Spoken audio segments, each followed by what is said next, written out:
That's Nick. And that's Joseph. And today we're here to talk about the Forever Purge, which Universal is releasing theatrically July 2nd, 2021, over a year after its initial theatrical delay due to COVID-19.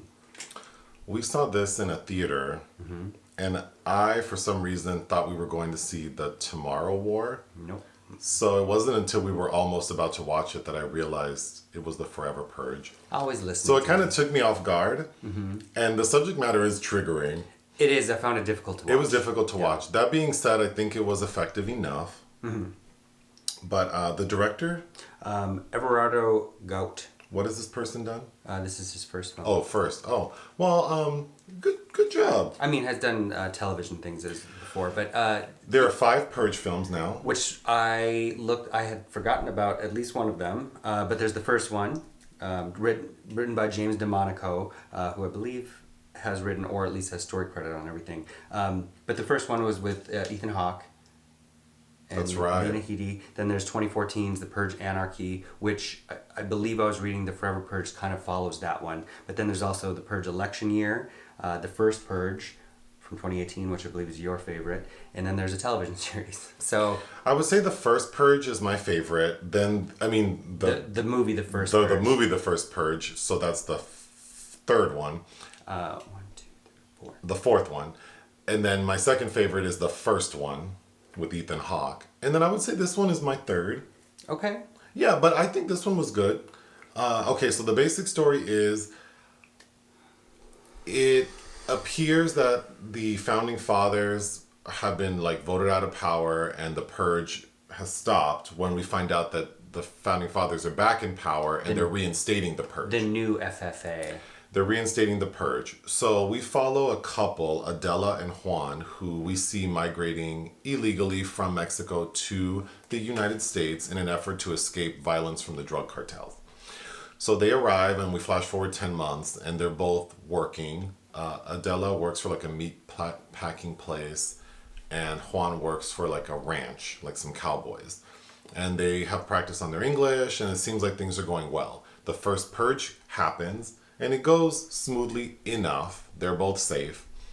Both families. Both because we focus on Adela and Juan and their friend Tinti or Titi, and then the white family of cowboys. But the first purge happens very quickly in the beginning of the film. Within the first 20 minutes, it's over. So next morning they wake up. They're going back to work. Everything's okay when violence is still happening. And we find out that there's sort of this white supremacist group they've had this sort of underground uprising where they want to keep the purge forever. So they're not going to stop because they want to purify America and basically make it white. And in this film, we're focusing on immigrants from Mexico, basically. But they hate everybody. So. They hate everyone, but it's really not a focus. I think we see one purification truck that appears to have black people in it, but really it's about getting Mexicans out of the country. So the violence gets really bad and the presidents of Mexico and Canada, Canada has a prime minister or a president? President. Okay. The presidents of Mexico and Canada announced that they're going to open their borders to offer asylum for 6 hours. For 6 hours. So the people we're focusing on, they decide that they have to leave and go to Mexico. If you're in the middle of the country, yeah, it sucks. But they're in Texas, so whatever. So they make their way. Obviously, there are a lot of obstacles. They get to El Paso and things are really bad. The border ends up getting shut down because of the violence. But there's also a character who's he's an indigenous chief leader who's often on TV talking about the inequalities and discrimination we're finding as it pertains to the Founding Fathers movements. But this character ends up helping the audience main characters get through to Mexico via Indian tribal land. Yeah, who apparently stayed to the last minute to... Whatever.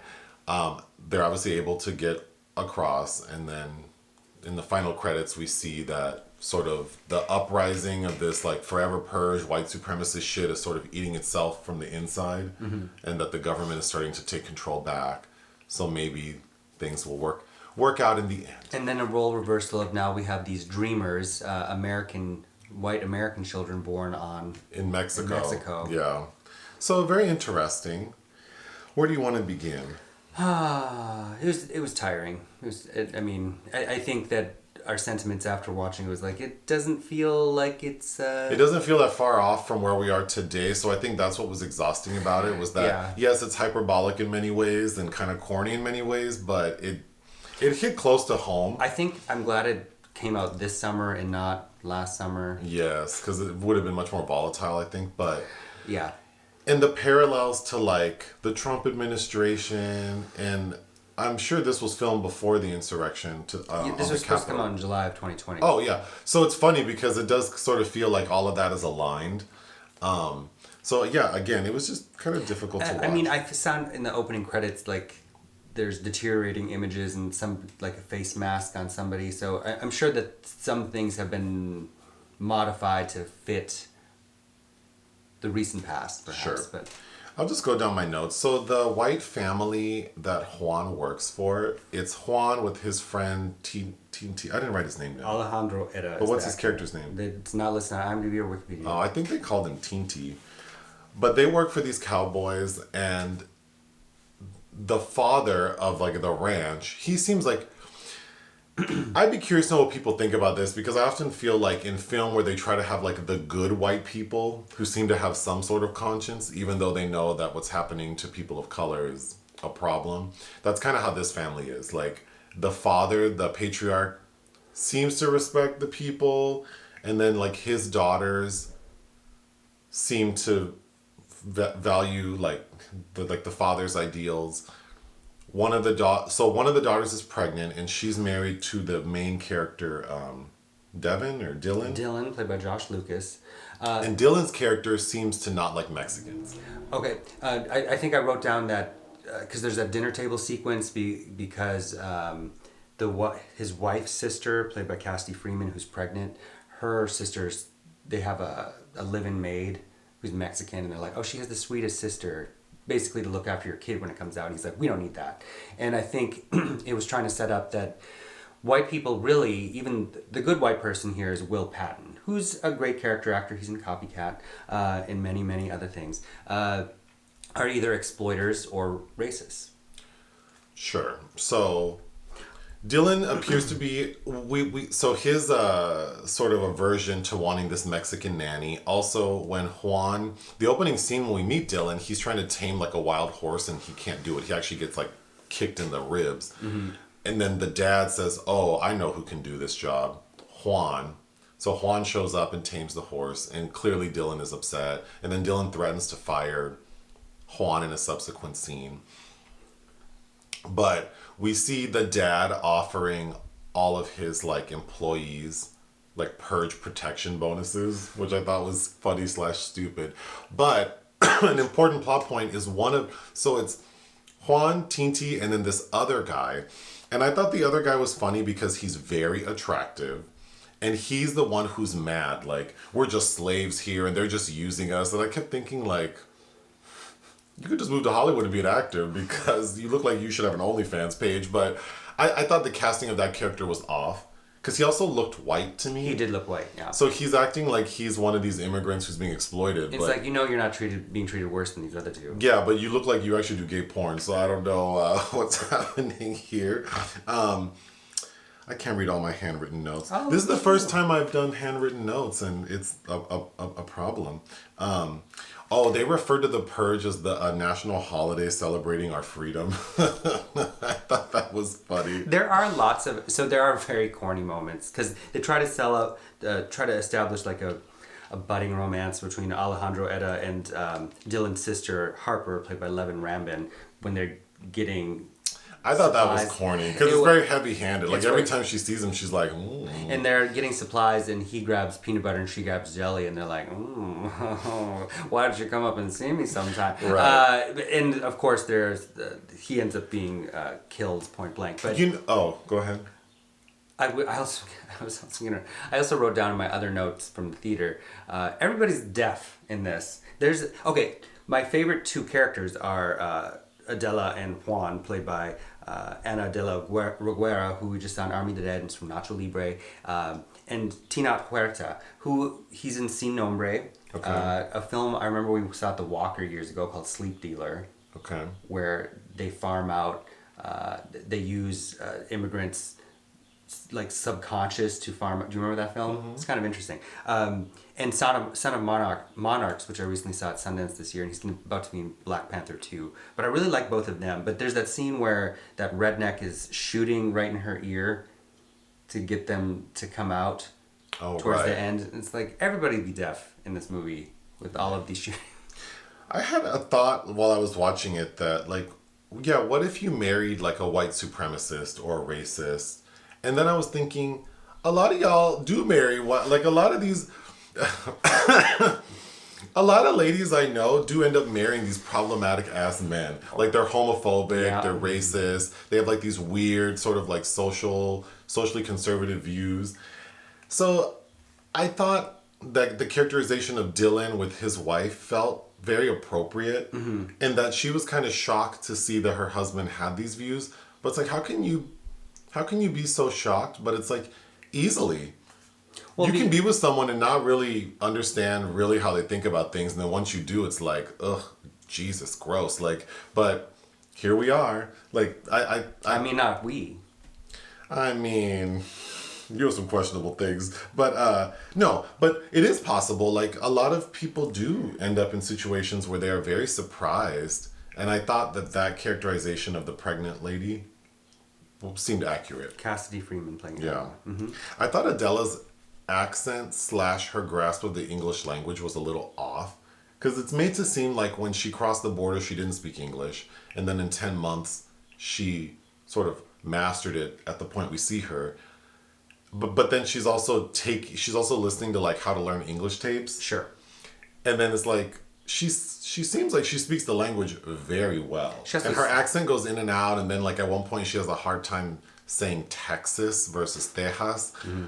I thought that was a little... That could just be habit. But off, she does censure Juan for not speaking English, and it's like his English is actually really good as well. Oh my God. The day after the purge, when Adela goes to work, and then she's like, oh, there aren't a lot of people here. What happened to everyone? And she's being nosy outside. And this heifer sees a goat in the alley in like a cage. And I'm like, please don't let her go mess with this goat. She sure did. And she sure does. Like, leave that goat alone. Because then it's like, that was a trap that gets her hemmed But it's up. not an easy trap. Like, No, she has to do all this like elaborate, like Cirque du Soleil shit. That made no sense. Have we learned nothing? There's a point where the pregnant lady says, I'm scared to have my baby in this world. You didn't think about that. You didn't think about that before? I don't know how people are pregnant now. This world is trash. And people are so excited to have babies. I'm like, oh my God. If there was a purge every year, I wouldn't even need to go through one of them. We're going to Germany. We're going to Mexico. We're going to... Well, that's the issue with this entire franchise, right? Like, I think the premise was interesting enough in the first one, but it just, it just makes no sense that we would get to this point. No, but... that people would stick around for it. I think for the first time in this franchise, that this is the logical... If you allowed people to do this, there's no turn off button. I agree. So it would just foster absolute chaos. There's another plot point when Adela and Juan cross the border. A little boy gives them like a loteria card. I did says, like that element. And he says, if you're in trouble, follow the roses. So at a point when the team is trying to escape, Adela's like trying to find images of roses. So she goes into like a bar, community center, and ultimately she does find like refuge by following the roses. The sort of communication of that message I thought was corny, but in actuality I thought it worked very well. Yeah, kind of like coding for homosexuals back in the day. Adela was part of like some women's like movement in Mexico to protect families from the cartel, so she's very comfortable holding a gun and shooting a gun, which I thought worked well for her character. But throughout the film, she always has a gun on her. She's constantly grabbing a gun, giving a gun. Like, where is she getting all these guns from? Well, once you're trained to look for them, I liked that in the theater every time Josh Lucas, who has a tendency to overact usually anyway, every time he's like shouting at somebody that I can't understand what you're saying when they're speaking Spanish. My last note is when the tribal leader helps them escape to cross the border, and then I think it's Dylan who says, like, thanks, we owe you our lives. Yeah, we owe you, and like you don't have to do this or whatever. And then he says, like, we've been fighting these people for 500 years. Like, we will continue. Mm-hmm. I kind of wish there was more of that. Like, there are many moments where I felt good because obviously, like, these indigenous people and these Mexican immigrants are killing these racist ass white people. So that always feels good, but. You know, I think the message could have even been more bold. Well, I wish it would feel more refined than just like, oh, I'm getting this lazy catharsis from watching the... Right, like, right. It also really, if you're examining the psychological response, is not, I think, exactly healthy to be so happy to see that kind of violence happen. I also don't think it's refined enough that people who aren't already on board with like, yeah, what? This Forever Purge is a bad idea, right? If you're not part of that camp, I don't know that this film would... catch your attention. Right. Like, I can see people watching this and thinking that the Forever Purge would be a good idea. And getting rid of immigrants is a good idea. That it's propaganda. And getting back to America, like, because the tagline that some of these Forever Purgers are saying is like, we want to make America American again, or something like that. But white supremacy. So the message is heavy-handed, but effective. It was uncomfortable to sit through, but ultimately, I think it was entertaining enough. Sure. I think wisely this franchise moved away from kind of purely white perspectives as well, which I think if this excels at all like the first Purge, it's because of that. So I feel like the next one's going to be something like AAPI hate, and then maybe another one will be about violence against trans people, which I'm not mad at if that's where it wants to go. No, but I think it almost makes, they've already gone too far with this nationwide. Yeah, that's the issue. Business. It's too broad. I wish they would focus on like smaller groups instead of making it like it's this this nationwide thing. But ultimately, I think trying to show that, because Josh Lucas, when Huerta finally confronts him, he's like, I don't dislike Mexicans, I just think everybody should stick to themselves.